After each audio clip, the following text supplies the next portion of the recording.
Hello friends. आज की पांचवें टेस्ट में आप सभी लोगों का हार्दिक स्वागत है। हम मध्य प्रदेश इतिहास के टेस्ट को जारी किए हैं। आप सभी लोग चौथे टेस्ट तक आप लोग अपने स्टडी को अध्ययन किया होगा। चौथे टेस्ट हमने वीडियो अपलोड कर दिया है। आज हम पांचवें टेस्ट में हम चल रहे हैं। तो हमारा पहला प्रश्न है कि भारत भवन जो कि हमारे मध्य प्रदेश में है, इसे हम 3 मार्कर में समझेंगे। तो इनका लिखने का तरीका यही है जो हमने यहाँ पर डिजाइन किया है। इनकी पहला स्थापना लिखेंगे। स्थापना जो कि भोपाल में है 13 फरवरी 1982 में। वास्तुकार हैं चार्ल्स कोरिया हैं। इनके भाग हैं रूपांकर, वागर्थ, अनहद, ललित आकार एवं रंगमंडल और प्रकाशन। एक बार फिर से समझ लीजिएगा कि भारत भवन की स्थापना 13 फरवरी 1982 को मध्य प्रदेश की राजधानी भोपाल में है। वास्तुकार हैं चार्ल्स कोरिया हैं। इनके भाग हैं रूपंकर, वागर्थ, अनहद, ललित आकार, रंगमंडल और प्रकाशन है। ये तो रहा हमारा पहला प्रश्न। अब दूसरा प्रश्न देखते हैं कि विष्णु चिंचालकर। तो पहले हमें 3 मार्कर में यही बताना है कि विष्णु चिंचालकर कौन है। तो इनके विषय में हम पहले डिटेल से अध्ययन करेंगे। तो इनका जन्म स्थान बताएंगे। पहले इनका जन्म स्थान देवास में है।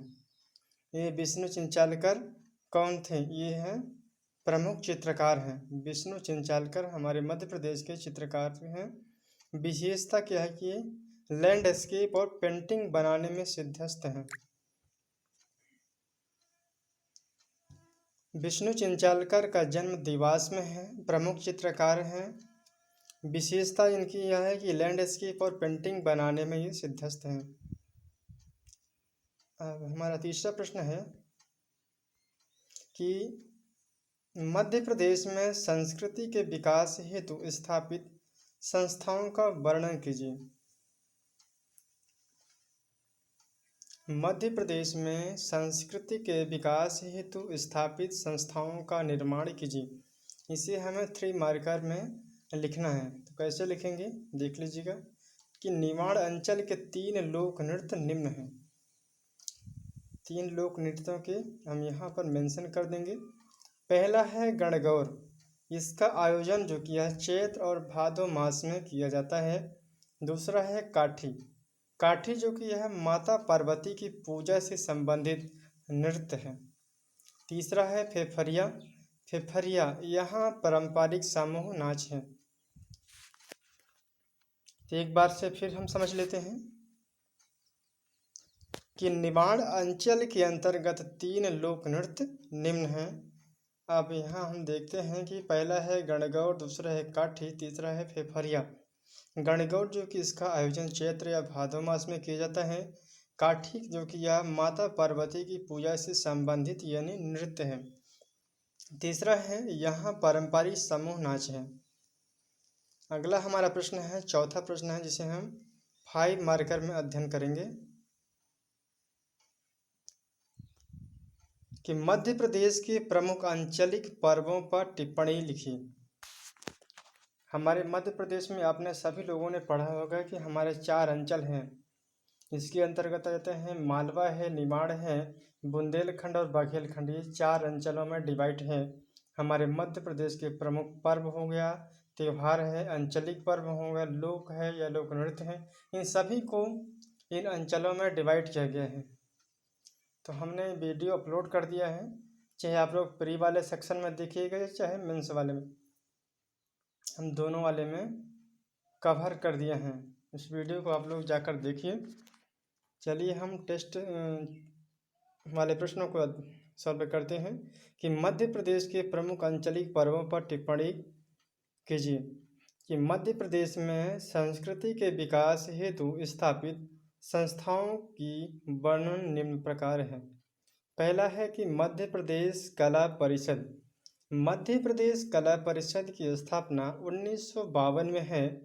यह मध्य प्रदेश की राजधानी भोपाल में। इसकी विशेषता क्या है कि ये संगीत एवं नृत्य, ललित कला, रंगमंच आदि को प्रोत्साहन करती हैं। मध्य प्रदेश कला परिषद की स्थापना 1952 में है। यह भोपाल में स्थित है। यह संगीत, नृत्य, ललित कला, रंगमंच आदि को भी प्रोत्साहित करती है। अगला कला है कि मध्य प्रदेश साहित्य परिषद, इसकी स्थापना 1954 में है।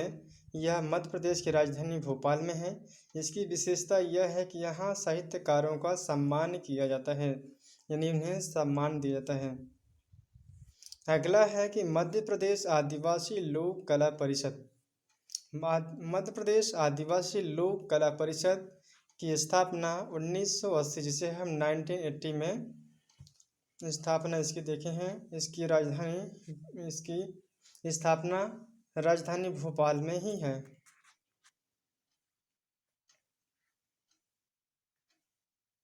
इनकी विशेषता क्या है कि ये आदिवासी लोक कला तथा लोक नाट्य तथा आदिवासी साहित्य के संरक्षण हेतु किया गया है। अगला है कालिदास अकादमी। कालिदास अकादमी की स्थापना 1977 उज्जैन में है। इनकी विशेषता क्या है कि ये कला, साहित्य एवं संगीत के क्षेत्र में किया जाता है और शोध कलाओं के लिए संगोष्ठी का आयोजन किया जाता है। अगला पॉइंट है उस्ताद अलाउद्दीन खान संगीत अकादमी। इसकी स्थापना 1984 में भोपाल में है। इनकी विशेषता यह है कि ये शास्त्रीय संगीत के संरक्षण तथा संवर्धन के लिए विशेष प्रयासरत है। अगला है कि मध्य प्रदेश संस्कृति अकादमी। मध्य प्रदेश संस्कृति अकादमी यह 1984 में है, भोपाल में है। विशेषता क्या है कि संस्कृति साहित्य को प्रोत्साहन और संरक्षण के लिए विशेष योगदान देती हैं। तो ये तो रहा फ्रेंड्स चौथे प्रश्न का आंसर। इस प्रश्न हमें थोड़ी सी मिस्टेक होने की वजह से हमने प्रश्न को नहीं अपलोड कर सका, लेकिन आप लोग आंसर के अनुसार आप लोग प्रश्न बना सकते हैं। तो चलिए इसको भी अध्ययन करते हैं कि मध्य प्रदेश कला एवं संस्कृति संपन्न राज्य है। मध्य प्रदेश भर में कई पर्वों का आयोजन किया जाता है। पहला है भगोरिया। यह मध्य प्रदेश के पश्चिमी जिलों में अधिकतर मनाया जाता है। भीलों की जनजातियों के द्वारा मनाया जाता है। यहाँ पर पश्चिमी जिला में जैसे अलीराजपुर, झाबुआ, धार, बड़वानी के अंतर्गत ये भगोरिया पर्व मनाया जाता है। तो भगोरिया पर्व ऐसी पर्व है, इसे हमारे मध्य प्रदेश के पीएससी ने इसे अपना फेवरेट क्वेश्चन के रूप में प्री में पूछ लेता है और मेंस में भी पूछ लेता है। इसे करीब अंतराल में 1 साल के अंतराल या फिर लगातार कभी कभी उन्होंने पूछता है, लेकिन मैं कह सकता हूँ कि 1 साल अंतराल बाद जरूर पीएससी पूछता है। तो इसे आप लोग अच्छे से ध्यान में रखिएगा। भगोरिया पर्व जो कि यह भीलों द्वारा जीवन साथी का चुनाव करते हैं। मेघनाथ पर्व यह गोंड आदिवासियों द्वारा फागुन मास में मनाया जाता है। इसके बाद आ जाता है गणगौर। गणगौर जो कि यह थोड़ी टाइपिंग करने में एरर हो गई है, इसे हम गणगौर पढ़ेंगे।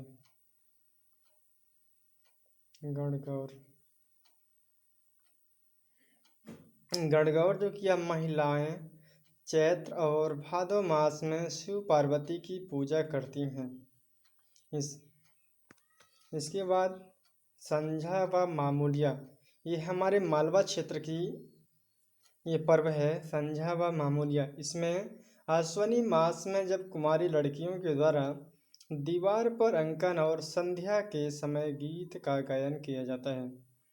अगला पर्व है नौरता। यह दशहरे की पूर्व 9 दिनों तक यह उत्सव महिलाएं मनाती हैं। इस दौरान माँ दुर्गा का पूजा की जाती है और गरबा का आयोजन किया जाता है।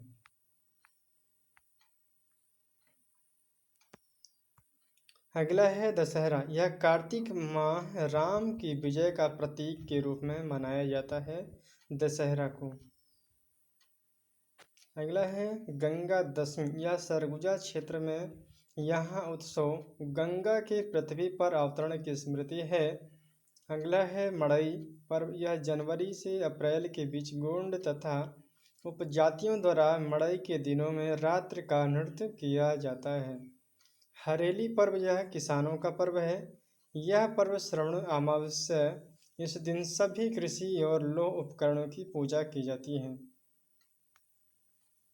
अगला है नवात्र। नवात्र पर्व जो कि यह नई फसल पकने पर दीपावली के बाद मनाया जाता है। लारूकाज। यह गोंड आदिवासियों का पर्व है। यह पर्व नारायण देव के सम्मान में सूअर की पूजा की जाती है। अगला है रतौना पर्व। रतौना पर्व यह बैगा आदिवासी द्वारा मनाया जाता है। यह मधुमक्खी की पूजा करते हैं। कर्मा पूजा जो कि यह उरांव जनजाति के द्वारा जब खेत पर धान रोपने के लिए तैयार किया जाता है तब उस समय यह कर्मा उत्सव मनाया जाता है। अगला है सरहुल। सरहुल जो कि यह उरांव जनजाति प्रतीकात्मक रूप से सूर्य देवता और धरती माँ का विवाह से संबंधित है सरहुल। तो फ्रेंड्स, आज का वीडियो यहीं तक था।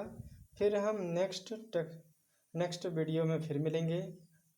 तब तक के लिए आप लोग पढ़ते रहिए, स्वस्थ रहिए, अपने स्वास्थ्य का ख्याल रखिएगा। चलिए नेक्स्ट वीडियो में फिर मिलेंगे। Thank you so much. जय हिंद, जय भारत।